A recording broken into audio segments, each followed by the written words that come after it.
Welcome to Career Journeys, a series of videos by the Consortium for Public Education. Here we explore the career experiences and pathways of professionals from a wide variety of careers to help you think about the skills you'll need and the paths you might take after high school.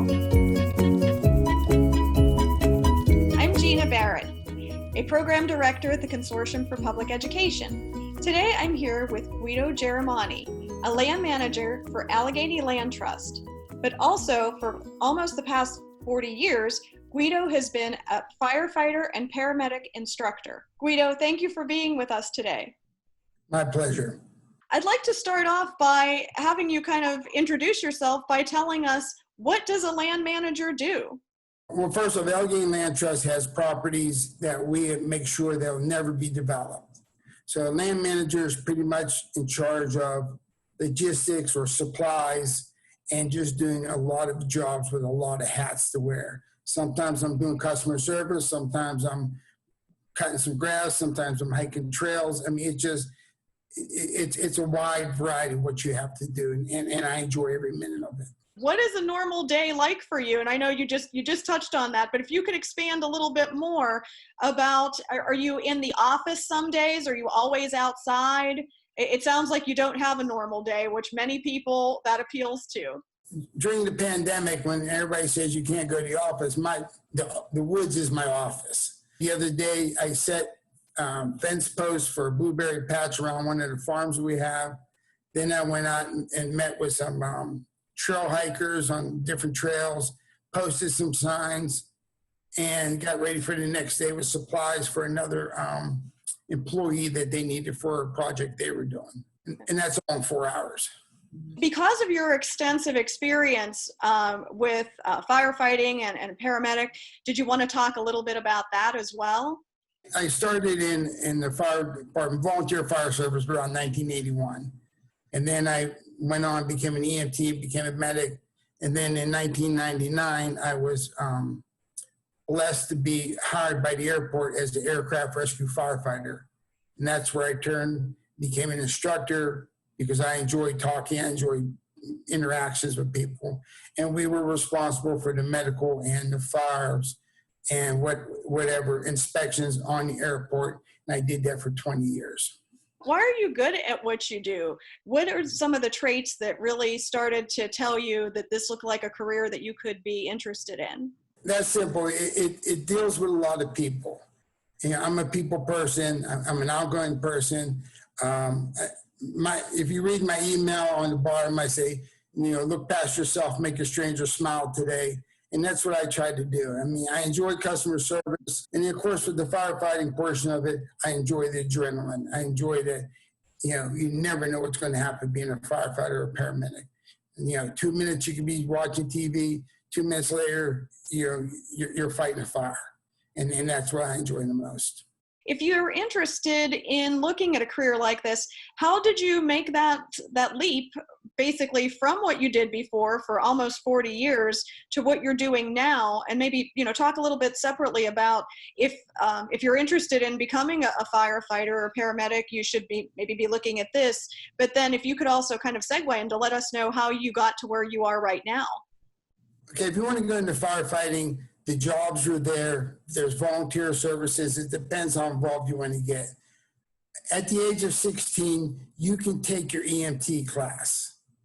And that's what I always tell young kids, go out and get your EMT class because there are two reasons. One is that that's a building block for your career in the fire department. And the second thing is they're always hiring EMTs, and also you can work to strangers' hours. So you say, okay, I want to go to college and here's my classes. They'll work around you. So now you complete EMT, you like it, you go into paramedic. You like it, now you find a volunteer fire service. It's a big stepping block. It doesn't happen like, well, I'm 18, now I'm going to get it right away. I mean, it takes quite a few years to build yourself up to that. And then when the chance comes, you take it, you jump on it.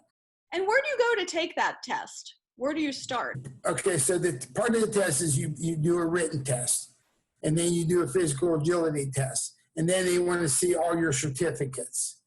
So what you do is you look in the papers, And then they'll advertise it, this place is hiring 2 firefighters. You go down and take the test, but you want to make sure you have certificates, that you can take with you.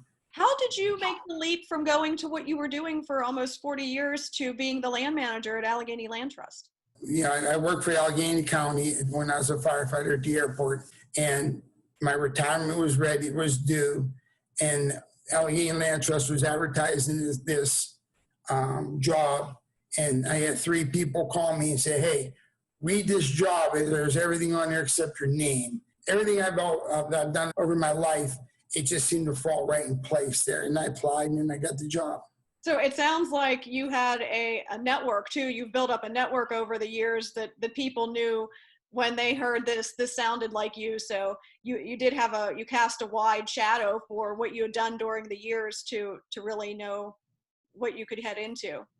Absolutely. I mean, there'll be tests, there'll be classes, and you always meet new people. And if you make a good impression, they always keep in the back of their mind. And you might get this call, say, or down the road, you might be fighting the fire next to this person. It's all about networking in the emergency services.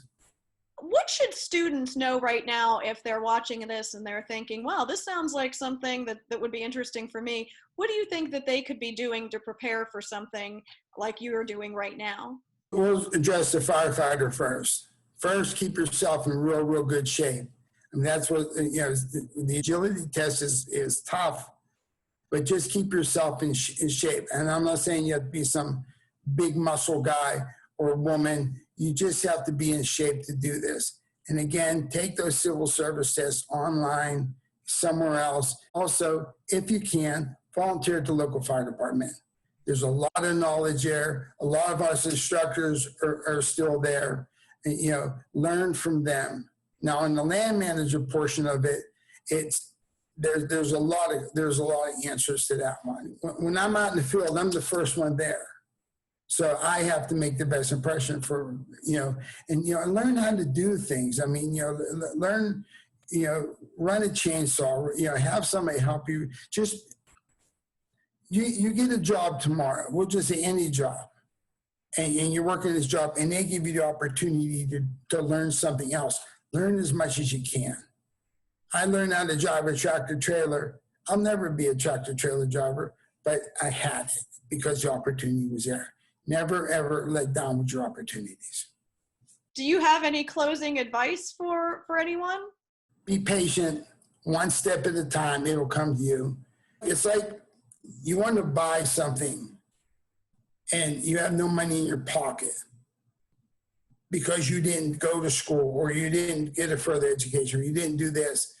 Every time you do something, it's like putting a little money in your pocket. So when the opportunity comes to buy something really nice, you say, I got a whole pocket full of money. And that's what you have to do. You have to make sure you're prepared for opportunities that come your way. Nobody's going to hand it to you. You got to go out and get it yourself. Guido, thank you for sharing your experiences with us and thoughts today. We really appreciate it having you on Career Journeys. Thank you. For more information or to learn about other careers in the Career Journey series, visit our website and check back soon for our next installment. Thanks!